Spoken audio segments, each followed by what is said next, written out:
All right, now to a major story involving the U.S. and Mexico. Mexico extraditing more than 24 cartel leaders and members to face charges here in the U.S. Among them, one of the DEA's most wanted, a cartel boss accused of orchestrating the killing of a DEA agent in Mexico back in the 80s. The administration touting this move as a key step in their fight against drug cartels. Correspondent Jorge Ventura is live in San Antonio with the very latest on this, Jorge. Nichole, this is a historic extradition by Mexican President Claudia Sheinbaum, sending 25 cartel narcos to the United States to face those charges here. Now, Rafael Contreras is going to be facing those charges today. He's going to actually be appearing in court alongside also Vicente Fuentes.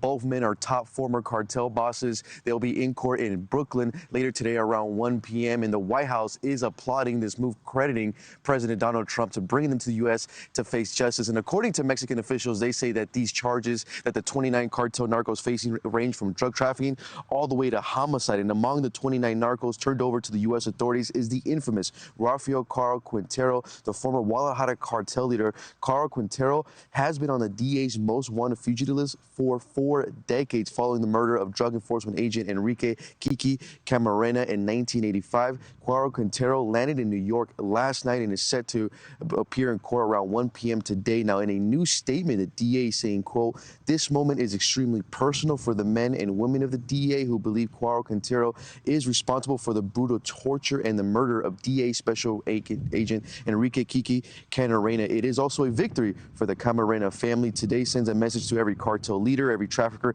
every criminal poisoning our communities. You will be held accountable." Now, another key arrest here is going to be the cartel boss sent to the U.S. is also Antonio Esguerra Cervantes. He's also known as Tony Montana. He's actually the brother of the current leader of the Jalisco New Generation Cartel, and his name El Mencho, Nemeso Esguerra Cervantes. You're looking at his image now. He's one of the most wanted men in the United States. CJNG also falls under the Foreign Terrorist Organization designation. Sources in Mexico are telling NewsNation that this arrest, particularly of his brother, has high-ranking members in the CJNG worried. If Antonio Esguerra Cervantes does cooperate with the U.S. government, he could possibly reveal key information about his brother's whereabouts, also operations in the Jalisco New Generation. Authorities have not been able to arrest El Mencho. We'll have to wait and see. But that was one of the key details there, Nichole, is the brother of El Mencho is now in U.S. custody. We'll have to see if he cooperates with U.S. government and just gives out any key details about his whereabouts in Mexico, Nichole. Yeah, Jorge, this is really a big deal. Are U.S. authorities worried about any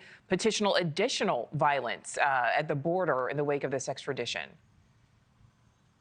So U.S. authorities on the border are taking that precaution. Right now, Webb County Sheriff did put out a statement in Laredo, Texas, warning their residents that if they're thinking about or visiting Nuevo Laredo to take precaution. They say that they normally see this cartel violence break out after their leaders are arrested. In a really lengthy post warning residents, they are saying, quote, "The Webb County Sheriff Office is urging the public to exercise caution when visiting Nuevo Laredo and other parts of Tamaulipas. Previous incidents have shown that cartel tends to respond with extreme violence against Mexican government entities, which increases the risk for citizens in Nuevo Laredo." Sheriff Martin Cuellar in that area is also saying that local authorities are preparing for any potential violence to enter the U.S. from the border. Right now, Nichole, we'll have to wait and see if any of that violence spills out. As you can imagine, probably the cartel leaders in these factions are probably taking in the news that 25 narcos are now in U.S. custody, Nichole. All right, Jorge Ventura, thank you.